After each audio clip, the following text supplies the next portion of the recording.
What is going on, chat man? Today we are reacting to 15 NBA legends who were terrified by Larry Bird.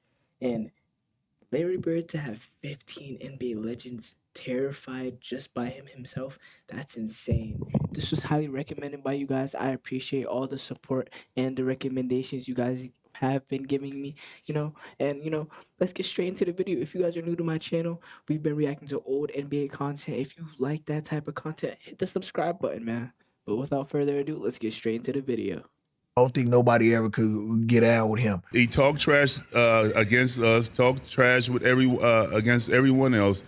And I'm looking at this guy like, he's nuts, you know? When you talk about NBA players that would put fear in other players, the first people that will come to your mind will be somebody like Jordan, Shaq, Kobe, or maybe Kevin Garnett. But I feel like there's one guy that should be on everybody's top 5 when talking about the most feared NBA players, and that is Larry Bird. Like the trash talking he was having with other players would just disrespect. So we will start with number 15, David Robinson, aka the Admiral, who left an indelible mark on the NBA with his extraordinary skills and contributions to the game. There is rarely any footage of David Robinson talking about Larry Bird, but there is an interview a year ago when someone asked him who was his favorite player to play against, and this is what he said.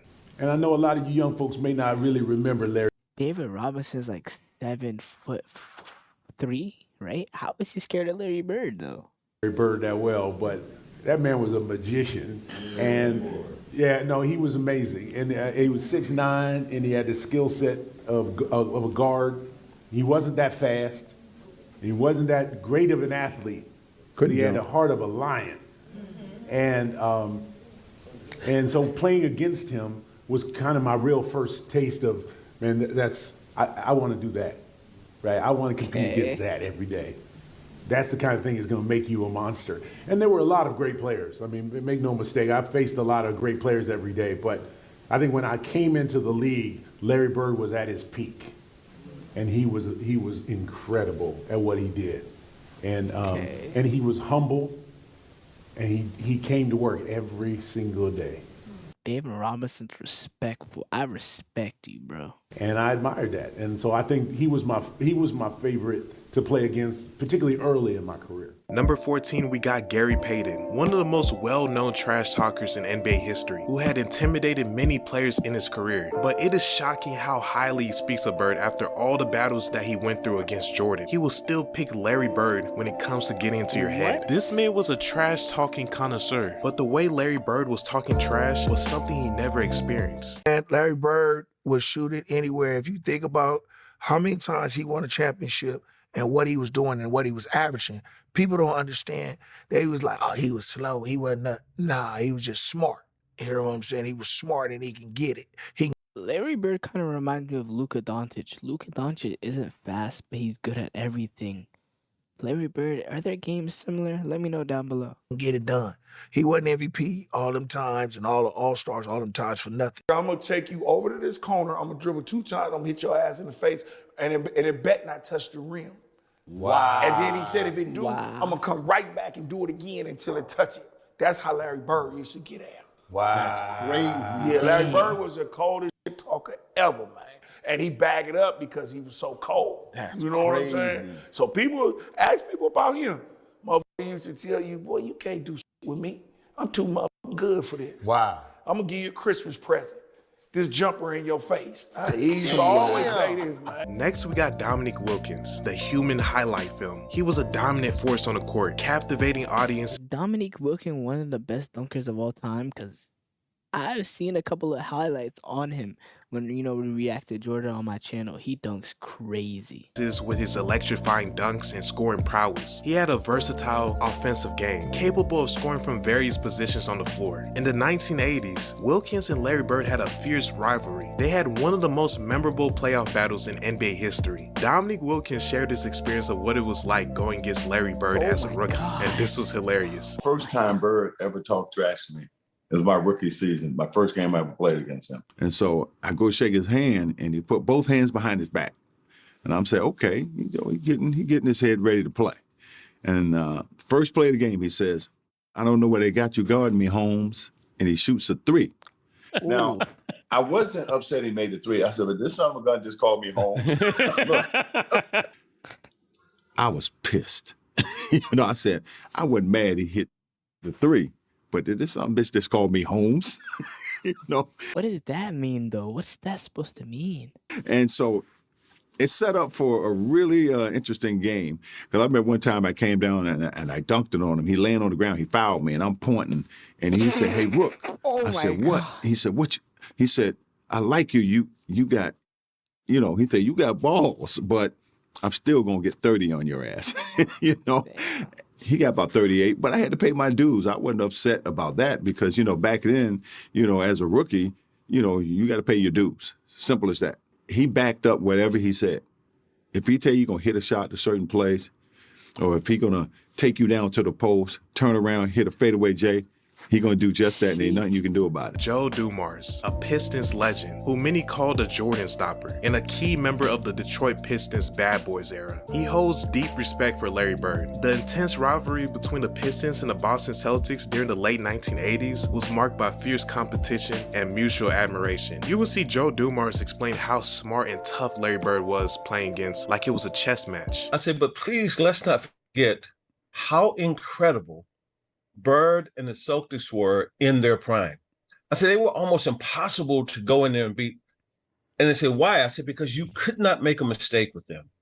If you turn your head or you don't rotate right on time or whatever it was, those guys made you play. And it was him. Like he was a savant on the court, like just a savant, like 2 plays ahead on everything. And so I was just talking about this maybe 3 or 4 days ago, how hard it was to go into Boston and beat a team when Bird is in his prime. Dennis Rodman, a Hall of Fame NBA player, renowned for his rebounding and defensive prowess, had so many battles against Bird when he was on the bad boy Pistons. And even though he said some crazy statements about Bird, like saying he wouldn't be able to play in today's NBA, he still had respect for Bird's game when going against him. He actually had a funny welcome to the league moment with Larry Bird in the playoffs. Check it out. So, I think it was 86, 87. So we were playing Boston Celtics in the Eastern Conference Finals. So they gave me the task of guarding Larry Bird. Guarding Larry Bird, I'm like this 25. I feel like Dennis Rodman can guard anyone, to be honest. You're rookie in the league. They said, Dennis, you have to guard him. And I'm like, and what I'm saying, guard him. So that was my whole job, to guard the toughest guy on the team, on the other teams. So, so I'm guarding him. And every time I turn my head, he's over there in the 3-point line. He said, I'm over here, Rook. I'm like, I got to go out there and run out there like a dumbass. Let's go out there, try to contest him. He'll hit the 3. I'm like, okay, Next, we got 2 legends, Karl Malone and Isaiah Thomas, who played against Larry Bird for almost all of their career and had intense playoff matchups. They shared their stories of how Bird used to talk trash during clutch moments. I remember sitting on the bench watching Kevin McHale and Larry Bird. And Larry Bird did something. To me, I'm still marveled at this. And he got so many people. It was a timeout. And one of our teammates, Bart Kofold, had a camera. Right. He's taking pictures. So Larry Bird came over there and looked at our bench. And he said, 3-pointer. From right over here. So I'm sitting over there looking like, Babe Ruth, calling your shot already, right? Yeah. So Isaiah, I'm sitting there looking. He looked down at the floor. Hell, everybody looked down at the floor. He like he threw something. And he hit a 3. Oh, can you believe that? And I remember Kevin kind of looking over at the bench like this is gonna be a long night. We walk out on the court and he said, who guarded me? Why did Isaiah Thomas punch Larry Bird in that clip, though? Larry used to always call me Cheesy, right? He's like, Cheesy, who guarded me? And I was like, I got Kelly, I got Lamb, I got Benson. He's like, you ain't got no brothers? He's like you. He's like you. Disrespecting me. That's what he said. Straight up. That's exactly what he said. He said, hey man, you can't put no white dude on me. Hey, That is straight disrespect, right? He said, don't put no white dude on me. So check this out. So the next year we come back, I said, I got somebody for your ass, right? Yeah. He said, who you got? I said, Rodman. He said, okay, he's a little better. He said, but don't ever put no white dude on me because that is disrespectful. I was like, okay. Patrick Ewing, a New York Knicks legend and one of the best centers of all time, is close friends with Larry Bird and has voiced admiration for Bird's skills, basketball knowledge, and leadership on multiple occasions. And he told people that Larry Bird's trash talking was the real deal. He talked trash against us, talked trash with against everyone else. But you know, the difference is he could back it up. He could back it up.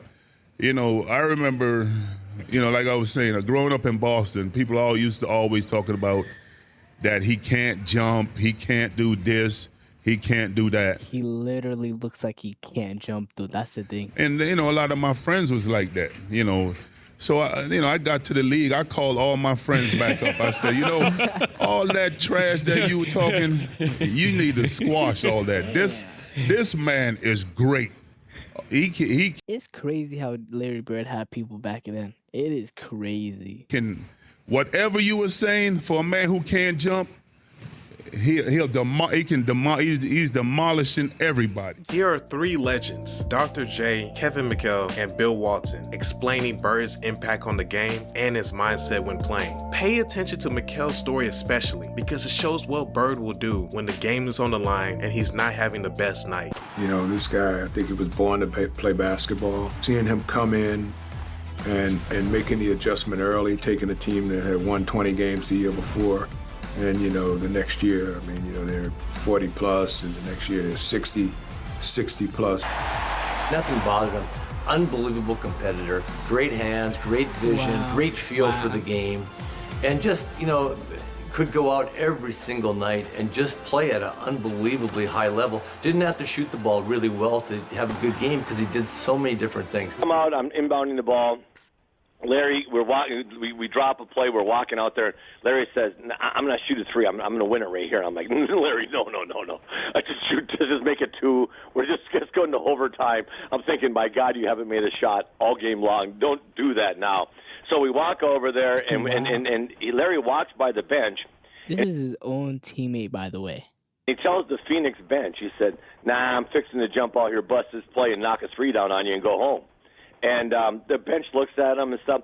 So Larry busts the play, jumps out, gets the ball on, kind of in front of their bench at three-point line, shoots it. As he lets it go, he looks at the bench and said, "Told you so," and starts running to the locker room. The ball rips through. We win by one, and the bench coaches have this. El Bianchi's got this look on his face like honestly, like he's seen a ghost. He's just sitting there, and I walk by and I go, "Does it all the time?" And El Bianchi just shakes his head. But that was classic Larry, a will to win, unbelievable amount of confidence. But the best thing was he had no idea what I was thinking in my mind, like, am I really going to throw it to him? He hasn't made a shot all the fourth quarter. He ran in, and by the time I got in there, he had already popped a beer. He had a beer in his hand, and he was laughing. And I just walked up to him and gave him a hug and said, "Man, you are something." Nobody worked as hard as Larry. He was the first guy there. He was the last guy to leave. He wore that body out with the jumpers and the running and the movement and the concentration and the focus and the discipline and the sacrifice. He had it all. He wanted the light on him. He wanted the focus, and he wanted that ball. And if it ever got to the point where Casey Jones, a coach who we just loved and would do anything for, if Casey would ever call somebody else's play, Larry would just say, no, I'm shooting this ball, and he would. 2 seconds on the shot clock. Bird wants a three out of it, and he gets it. Next, we have two NBA legends who are in my top 5 of all time, Magic Johnson and Kareem Abdul-Jabbar. They both said Larry Bird was the best guy they played against. And listen to how they describe Bird's game. You can tell that it was war when you're getting ready to play against that man. And you had to be on your A game at all times. The best guy I played against might have been, Larry Bird.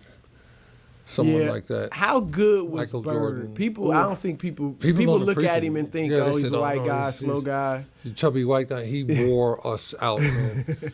You know, because He was chubby? What? he just this muscle here, the one between his ears. Yeah. That was his best, you know, because he made the 3-pointers and he had assists and rebounded, steals. He was always at the right place at the right time on the court. You know, one of the great players, I had the opportunity to play against. There's nobody that I ever played against that I love and respected more than Larry Bird. The man, listen, you couldn't give him an inch or he would just shoot it right in your face. He was dominant at both ends of the court. And so Larry Bird made me a better player, and I think I made him a better player. And together, we made the NBA better. And now we have the last two legends on this list, John Stockton and Charles Barkley. They both shared hilarious trash-talking stories when they went against Bird. And you get to see Charles explain what exactly made NBA players fear him in a game. He's the only guy that came into Utah when I was a young player and said, I think I'm going to have 43 tonight. Told our whole team that on the bench, and he came in and had 43 tonight. So I don't know. I have to give the nod to Larry at this one. Don't feel bad because I was the tiebreaker on the poll question, and I picked Larry Legend as well. So I'm with the same company. So God, Bird talk trash to everybody. But didn't he? Did he get to a point where he had respect for you? I always tell this story about Larry Bird. I remember him. He was cursing under his breath. And I asked him, I said, Larry, what's going on with you? He says, you guys are being disrespectful to me. And I says, what are you talking about? He says, you guys are putting a white guy on me. That's disrespectful. Wait, who's the white guy you put on him? I can't remember who it was. I just started laughing. I had no comeback. He says, it's disrespectful when y'all put a white guy on me. And I'm sitting there like, I'm laughing in the middle of a game. Like, Larry beat you with his will and his mind. But he didn't have the athletic ability that Kobe and Michael and LeBron and those guys had. Yeah. Larry willed himself and his team to win. Respect. Chat, we got to talk about that. That was insane. I did not expect that out of Larry Bird. Larry Bird is something else. I'm not going to lie. This is the end of the video, chat. So make sure to like, comment, subscribe, and, recommend me some more stuff to react to. Because, I'm down to react to anything. But with that being said, I'll catch y'all next time. Yes, sir.